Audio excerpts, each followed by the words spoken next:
Hello, everyone. I just feel really excited and really enthusiastic about sharing today's podcast episode. And this is actually something that I have shared with a lot of my clients, these thoughts, and I actually added a couple of other ones. I woke up one weekend morning, it was a Saturday or a Sunday a couple of weeks ago, and I just had this really kind of divinely inspired idea. I was laying in bed still to write this post about thoughts that have served me in building my business and helping me really manage myself through all the business building things, because there's a lot that is required of you to build a business, especially like personal emotional management and many other things, strategy, all the things, right? And so I was laying in bed and it all just kind of flooded to me. This is kind of how I get my like inspired ideas. These, I call them my divine downloads of the message that I'm supposed to communicate with people.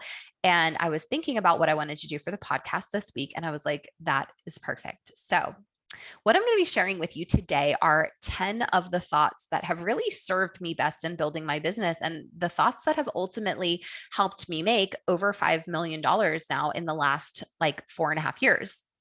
And I share this because I think that we all have our own thoughts, our own stories, our own belief systems, right? And all of those things are not factual, right? These are all things that are up for negotiation. I'm sure you've heard the term before, limiting belief, right? And that's exactly what so many of us are carrying these limiting beliefs as to why we can't have something, or why we can't do something, or why we're not good enough, or whatever the case may be. And usually limiting beliefs feel really true. They feel really factual for us, but they're not, right? Just because a thought passes through your head, or a belief passes through your head, or it's been with you your whole life, doesn't actually mean it's true. And one of the missions that I have, particularly with my coaching clients, is getting them to see and to recognize their own thoughts really ultimately for what they are, so that they can start to choose different ones, so that they can start to choose thoughts that actually serve them. And one of the things that I found to be helpful in my journey as well, especially from other coaches and mentors and things that I've worked with, is examining their thoughts and hearing their thoughts, and in many cases, borrowing their thoughts from them so that I could use thoughts that served them in order to serve me too. And so that's what we're going to be kind of diving into today. So I'm going to be sharing 10 of the thoughts that have served me best in building businesses and have ultimately helped me make over $5 million in a little over 4 years. And I want to offer these to you as thoughts that you could adopt as well, because we know that results in our life, results in our business always comes from our thoughts, right? You have thoughts about circumstances. Circumstances are outside of you. They're neutral. They have no meaning until you have a thought about them that gives them meaning. And based on your thoughts creates how we feel. How we feel dictates how we act, and how we act dictates our results. So if you think about it, really all results, business results, personal results, whatever, come from your thoughts. So you want to get wise and particular about the thoughts that you're choosing, and really focusing on choosing the ones that serve you. Okay. So let's dive in. Thought number one is, I have the willingness to experiment, to fail, to tweak, and to try again. I write no opportunity off. I never judge the potential of something based on one or two experiences. I look for ways to make things work for me rather than resisting them. So there's kind of a lot to unpack there, but ultimately, this whole thought about the willingness to experiment, to fail, to tweak, to try again, not prejudging things, not resisting things, looking for ways to make things work for me, that has served me very, very well. Because often I will see coaches, especially newer coaches, who they do something once, right? Like they run a free challenge or something like that, and they don't get results. And then they just assume that's not for them. Or worse, they assume no one wants their business, like no one wants them, and no one's going to buy anything, and their business isn't going to work. And none of that's actually true. What I learned very early on in my journey is that it's that in those early stages, those are the most opportune times for you to be open to learning and testing and tweaking and just being patient with all that's to come. And if you can really see things for what they are, especially again in those early stages of business where you don't need to make meaning out of something just because no one buys from you for whatever reason, like you don't have to make that mean that your whole business is going to fail or that that strategy doesn't work. It's just not useful. Okay. So that's thought number one. Thought number two is the focus on mind management all day, every day, taking full responsibility for the fact that my thoughts are always creating my results. Even in the very early days of becoming an entrepreneur, I started really getting into personal development and really working on my mind every single day. And what I've come to learn, both in managing myself now in entrepreneurship for such a long time and in helping so many clients manage their minds, is that this is a task that needs to be done every day in some way, whether it's self-coaching around thoughts that are coming up, kind of like what I was just talking about in the last one, or, what are like understanding what meaning you're giving to things and is that necessary? Understanding how to manage other people in your life as an entrepreneur. Mind management all day, every day is ultimately one of the top keys to success, because if you don't put work and effort into mind management, everything else just becomes a struggle and we go down the failure rabbit hole much more easily. Okay, the third thought I want to offer you is to focus on developing a powerful belief system, because your thoughts create how you are energetically your beliefs and your thoughts create how you're energetically received in the world.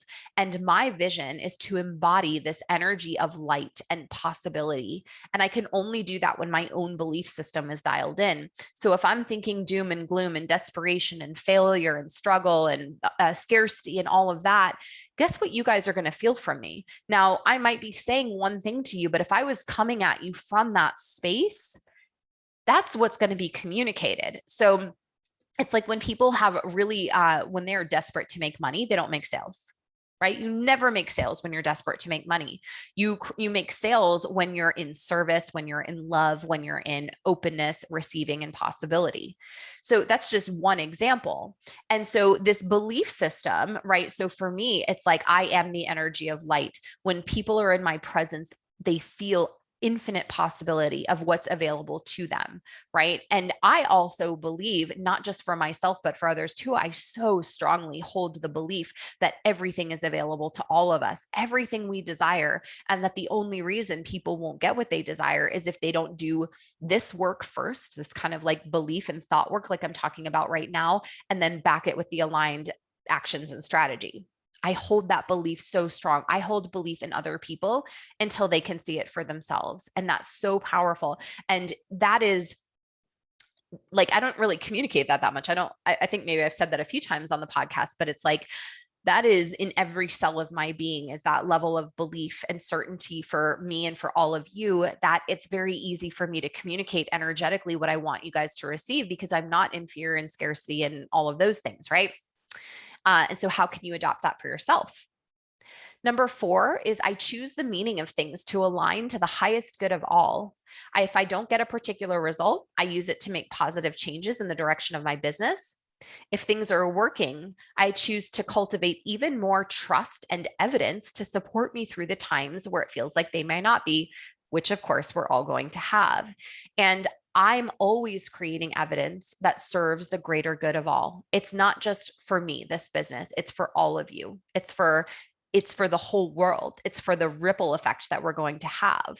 And so one of the problems that a lot of coaches face is they get really micro.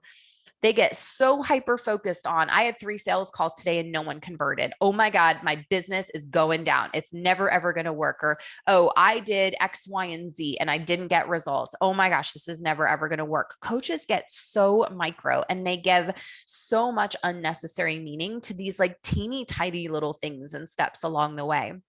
And it's just not helpful, right?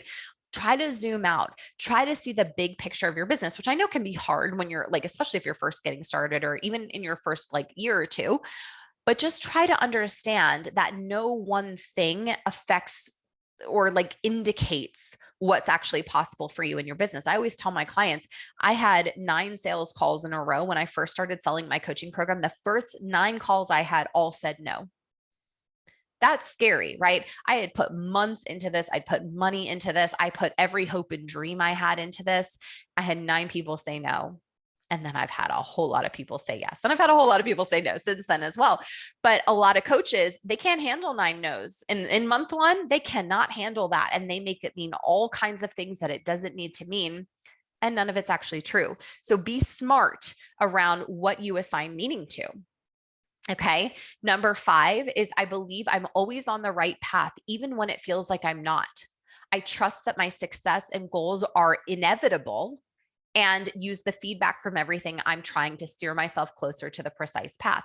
Everything is always feedback. Emotions are feedback. What happens in your business action and strategy is feedback. I always think of all of it as a compass, right? It's like, it's all just trying to push you back to the right path.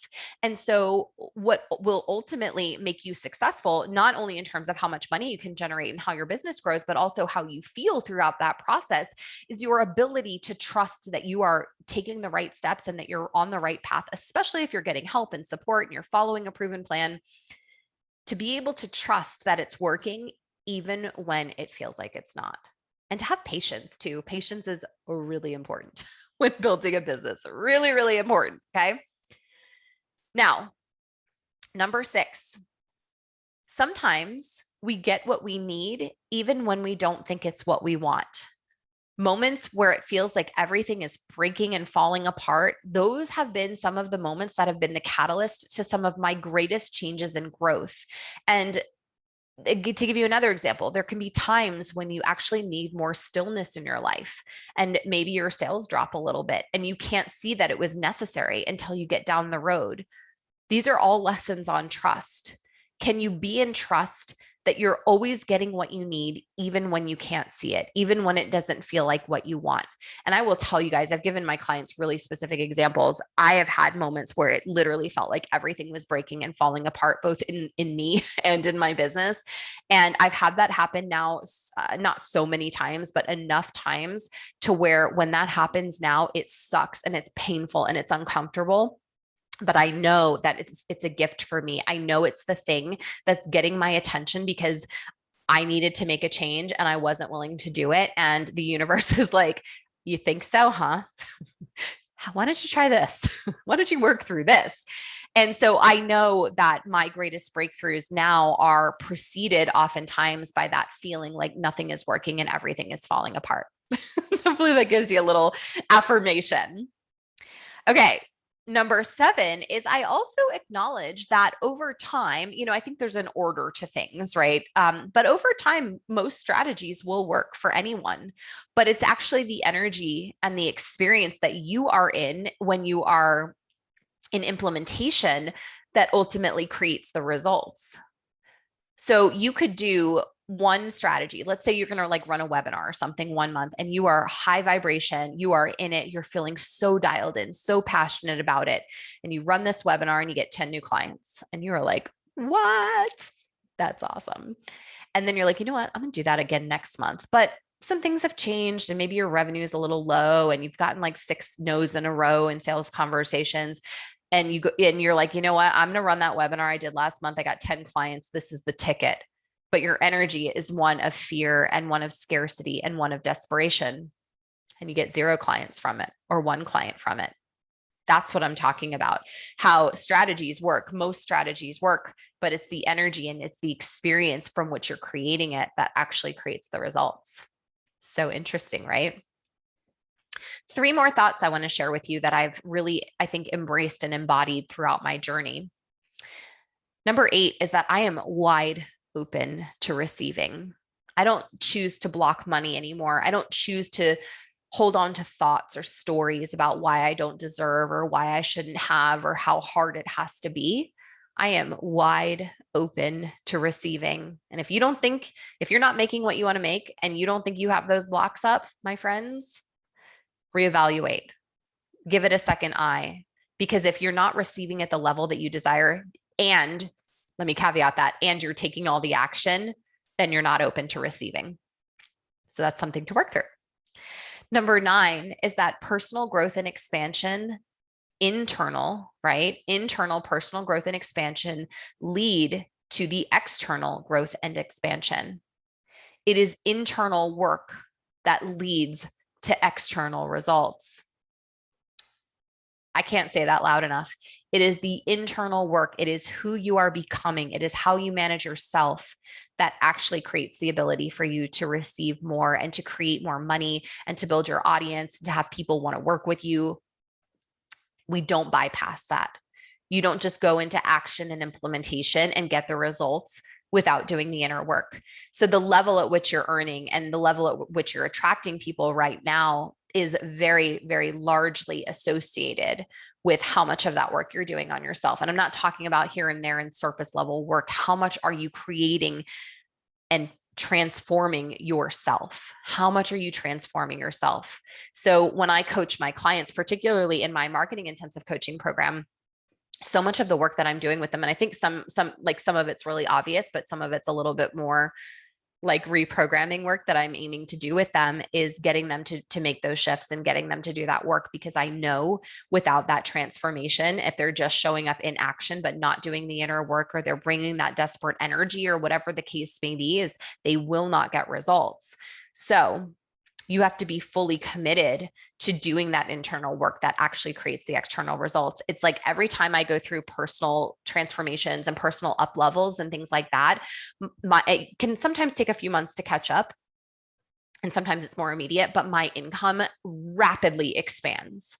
Rapidly. It's like when I go through those quantum leap periods in my life and in my business, it's a result of the internal work I've been doing and how I've shifted and how I've grown. And I want to offer that to you as well.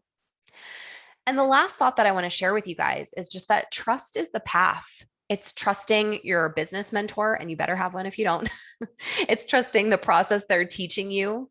And more than anything, it's trusting and believing in yourself. Number one, you cannot create from a place of disbelief. You just can't. And if you are completely out of trust with yourself, no one else can trust you either.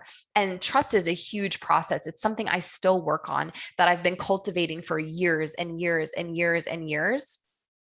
And it is absolutely the path to creating and to having everything that you desire. And the more you can practice trust, even when it feels like things aren't working, and the more you can acknowledge when things are working and kind of create that evidence library to lean further into trust, especially during the times where it feels like it's not working, the better everything gets, the easier everything gets, the more money you make, the more people you help. So, my friends, those were the 10 thoughts, experiences, whatever you want to call them, that I wanted to share with you this week. And I hope that you will adopt some of these for yourself. And I hope that you will allow some of these thoughts that have helped me so much and have helped many of my clients start to work within you, to shift some things within you to where you can become the person who is able to create what you deeply desire. Because it's not just about the action you take. That's half of it. The mind, the beliefs, the energetics, that's the other half. And that's really what these thoughts are aligned to. So you can always let me know how this resonates with you over in my free Facebook group. It's Authentic Conversion, Organic Six-Figure Fitness Business. I would love to see you over in there. And I look forward to seeing you in the next episode.